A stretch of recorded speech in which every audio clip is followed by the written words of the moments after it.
Hola, buenos días. Soy Antonio Fernández Moyano, jefe de Servicio de Medicina Interna del Hospital San Juan de Dios del Aljarafe y coordino el equipo docente que ha desarrollado esta unidad didáctica 6. El equipo docente está formado por profesionales médicos y enfermeros del hospital y de atención primaria de nuestro distrito sanitario. César Palmero y Nacho Vallejo son internistas del hospital y Beatriz Jiménez Vizcaíno, enfermera gestora de casos, y Miguel Solís de Dios, médico de atención primaria de la zona básica de Mairena.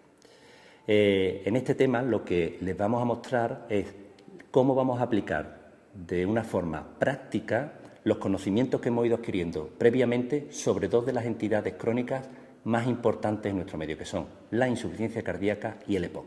La importancia de la insuficiencia cardíaca y del EPOC viene dada por varios aspectos. Uno de ellos por la alta prevalencia que tienen estas dos entidades, tanto en la población general, que genera una asistencia en atención primaria, como porque las descompensaciones que se producen requieren atención hospitalaria. No solamente hay un incremento en la utilización de recursos sanitarios por parte de los pacientes que tienen estas entidades, sino que además en ellos se produce un deterioro importante en su calidad de vida. Estas entidades también tienen su importancia porque existen medidas terapéuticas y de cuidados que han demostrado su eficacia en el control de las enfermedades. Y finalmente, el curso crónico y progresivo de ellas hace que la mayoría de los pacientes lleguen a una fase con alta necesidad de cuidados, una fase en la que requieren cuidados paliativos, y es necesario mejorar nuestros conocimientos en esta fase. Los estudios de prevalencia de insuficiencia cardíaca realizados en España muestran una prevalencia de casi hasta un 7% en la población general, que llega a ser incluso algo más del 16% en los pacientes de más de 75 años. De una forma similar ocurre en el EPOC, donde la prevalencia en la población general se sitúa sobre un 10% de esta, mientras que llega a ser hasta de un 35% en los pacientes con una franja de edad entre los 70 y los 80 años aproximadamente.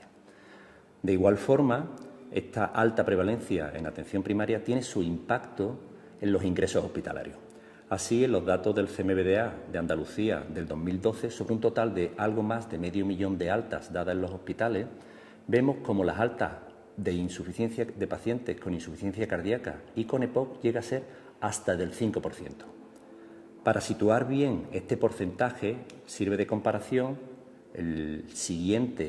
la siguiente entidad crónica, que es el ictus, que llega a ser algo más del 1,2%, mientras que la entidad que con más frecuencia se atiende en los hospitales, quirúrgicos y no quirúrgicos, son los partos con un 10%. Esto nos permite situar la relevancia en los ingresos hospitalarios de los pacientes con insuficiencia cardíaca y con EPOC, y considerar el reingreso como una expresión en estas entidades de la progresión de la enfermedad, de la asistencia de síntomas limitantes y de la dificultad para su control.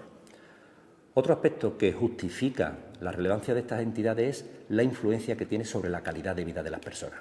Así podemos ver que en la herramienta de medición de calidad de vida genérica, que es el Eurocall, vemos como los pacientes con EPOC o con insuficiencia cardíaca en la escala visual muestran una puntuación muy reducida, entre 68 y 58 puntos, que si la situamos en la calidad de vida percibida por las mujeres intervenidas de cáncer de mama al año de esta intervención, nos damos cuenta de la importancia en el deterioro de la calidad de vida que tienen estas dos entidades.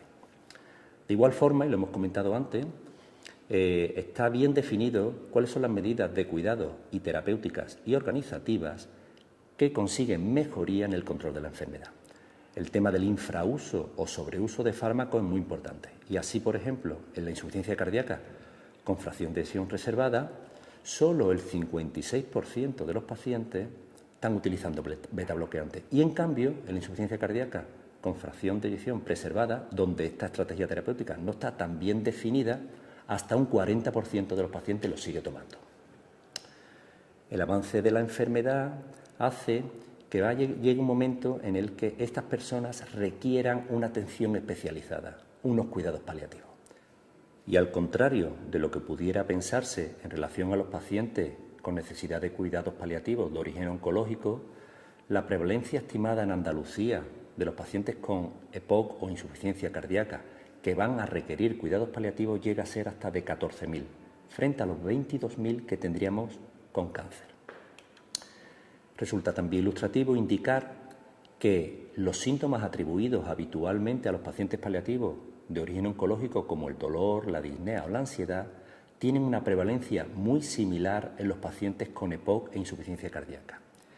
Y mostrar que casi solo el 50% de estos pacientes con requerimiento llegan a utilizar opiáceos. El propósito que vamos a tener en esta unidad docente es conseguir facilitar la mejora de las prácticas clínicas en la atención a los pacientes con insuficiencia cardíaca y EPOC. ¿Y cómo lo vamos a hacer? Pues aplicar de forma paralela sobre un caso clínico las intervenciones diagnósticas, terapéuticas y de gestión clínica que están recomendadas en la actualidad. ¿Cuáles son estas intervenciones? Pues son 4 en total. Inicialmente haremos una evaluación, aprenderemos a realizar una evaluación global del paciente a través de la valoración integral, donde valoraremos los aspectos clínicos, funcionales, psicoafectivos, sociofamiliares e incluso espirituales. En segundo lugar, nos centraremos en el uso racional del medicamento, tanto con los aspectos de prescripción y desprescripción, utilizando lo que hay que utilizar y evitando utilizar lo que no tiene efecto comprobado, y paralelamente mejorando nuestro tratamiento de las comorbilidades que rodean al EPOC y a la insuficiencia cardíaca. Mejoraremos la conciliación farmacológica en el traspaso entre los distintos niveles asistenciales o las distintas situaciones clínicas y finalmente nos centraremos en cómo conseguir mejorar la adherencia al tratamiento y a las medidas de estos pacientes. El tercer área que desarrollaremos es aplicar las estrategias y técnicas para conseguir un paciente activo. El paciente tiene que reconocer sus síntomas, saber cómo tratarlos y conocer la forma en la que acceder al sistema sanitario. Y esto se realizará tanto en la fase de estabilidad como en la fase de agudización o descompensación. Estableceremos el plan de acción que el paciente tiene que conocer para actuar. Y por último, estas mismas actuaciones en la fase final de la vida. El último área sobre el que nos centraremos es mostrar qué estrategias de coordinación asistencial y de accesibilidad se han demostrado eficaces o son recomendadas para mejorar el control de la enfermedad. De manera que nuestro objetivo de enseñanza será conseguir adquirir y mantener las competencias profesionales en el manejo de la insuficiencia cardíaca, del paciente con insuficiencia cardíaca y del paciente con EPOC, y aplicar de forma práctica estas intervenciones recomendadas. De manera que, de forma más específica, nuestro objetivo de aprendizaje será que al final habremos aprendido a utilizar la estratificación de la situación clínica y funcional y con ello el pronóstico del paciente, habremos mejorado las competencias para hacer que los pacientes consigan conocer su enfermedad, los cuidados que tienen que realizar, los fármacos a utilizar y cómo utilizarlos y el sistema de acceso al sistema sanitario, tanto en situación de estabilidad como en situación de descompensación como en situación de fase final de la vida. Facilitaremos la toma de decisiones autónomas por parte del paciente y las estrategias de continuidad y de accesibilidad asistencial. ¿Cómo vamos a organizar estos contenidos? Lo vamos a hacer en 5 temas. El primer tema será los aspectos de evaluación integral, que como he comentado, pues se desarrollarán la evaluación clínica, aspectos diagnósticos y de estratificación pronóstica, la evaluación funcional, la psicoafectiva, la sociofamiliar y pinceladas de la valoración espiritual. En el segundo tema nos centraremos en cuáles son los cuidados, el régimen de vida y el tratamiento farmacológico de los pacientes con EPOC e insuficiencia cardíaca en situación de estabilidad. A continuación haremos lo mismo, pero ante una situación de descompensación. En el cuarto tema realizaremos el desarrollo de lo que tiene que saber el equipo sanitario y el paciente y su entorno en la fase final de la vida. Hay que centrarse en el buen morir de las personas. Y finalmente indicaremos cuáles son los aspectos organizativos que debiéramos desarrollar para facilitar la organización y la continuidad asistencial.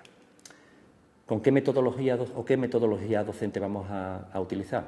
Después de este vídeo de presentación de la unidad y de los objetivos, pasaremos a que veamos la lectura y el visionado de los contenidos. Y como ya hemos comentado, se realizarán paralelamente estos contenidos con su aplicación práctica en un caso clínico, que será el grueso del temario.